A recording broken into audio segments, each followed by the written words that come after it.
podcast listener named Paul Kilpatrick writes in to ask this.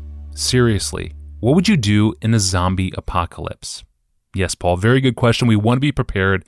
We must be prepared. And for answers, we turn to zombie expert and associate professor of Old Testament at Briarcrest College and Seminary in Saskatchewan, Dr. Eric Ortlund. Eric, thank you for joining us on such short notice to answer this urgent question. Oh, absolutely. Thank you for having me. So let's dive in. Of course, it's futile to try and prevent a zombie apocalypse. It will come upon us and with little warning. So how do we prepare for and survive a zombie apocalypse? Yeah, and I think it's really just two things, a samurai sword and lots of protein bars. That's pretty much all you need. And a fresh source of water and a lot of friends. But really, it's just samurai sword and protein bars. That's it, and you're set. You get your sword out and you get a protein bar ready just so you have enough energy to keep swinging. That's it. That's my advice. Yeah, so it's really about endurance, and it's about getting to a rural area, right? Yes, that's right. Or just head north. Most zombies don't wear clothes. They'll freeze eventually, though. Of course, yeah, and that's why you live in Saskatchewan. Basically, yeah, because I'm absolutely convinced the zombie apocalypse is coming soon, but I'm going to be safe up here. I just need to find enough wood to burn. Okay, that was a real question from Paul in the APJ inbox, by the way. A little bit disturbing, but it is real. So, Eric, you are the world's leading expert on the theology of the zombie apocalypse, or at least you're the closest I could find. And that's because you published a zombie novel in 2013 titled Dead Petals, an Apocalypse. So seriously now, what drew you to the zombie apocalypse genre? Well, there were two things, really. The first was, maybe I can admit this on the air, I actually do kind of like zombie movies. First of all, because there are a number of reasons, but the main reason is they have a very low anthropology.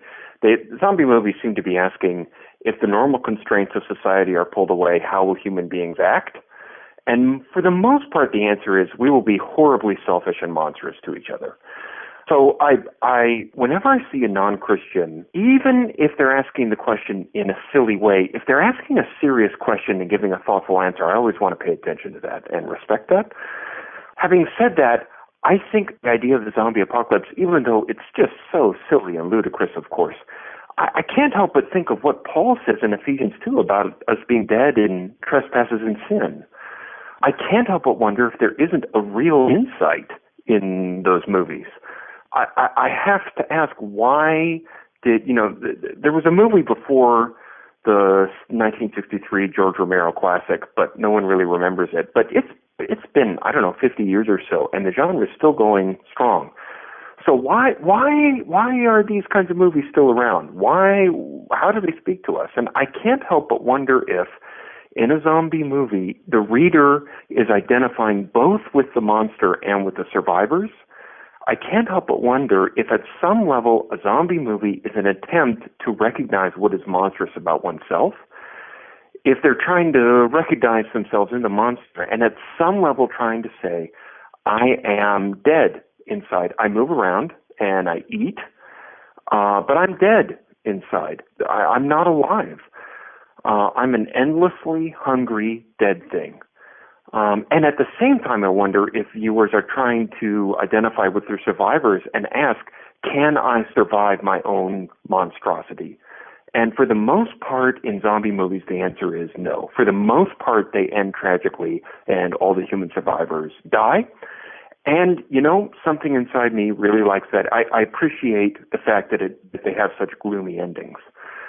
So I teach Old Testament, and in the Old Testament, if you study it in the context of the ancient Middle East, they're rebelling against their cultural context in all kinds of ways.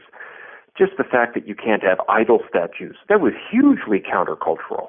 And yet, God is using the genres and the forms of speech that are common in the ancient Middle East to speak to his people in a way that makes sense to them. He's speaking their cultural language.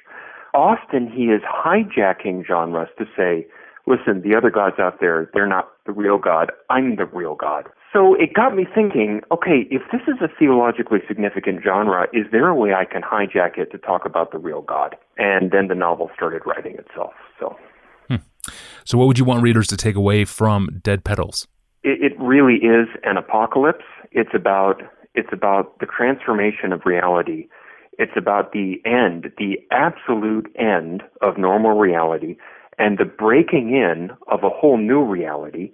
But our only access to that is through a death and a resurrection. If Christians could read it and get a sense of the enormity and even the violence of apocalypse, and I'm using the word apocalypse in the biblical sense when I say that, then I'd be happy. I'd be so much happier. I'd be just thrilled if a non-Christian who likes zombie novels would pick it up and read it, have no idea what they're getting into, and start asking some pretty deep questions start asking the right questions after reading it. The book is intended to be mythic in the best sense of that word, in the sense of talking about gigantic realities that are hard to talk about reality except symbolizing them. I find that kind of literature, and I get criticized sometimes for talking about C.S. Lewis and Tolkien so much, but they did do that kind of thing so well. So I'm trying to do that as well.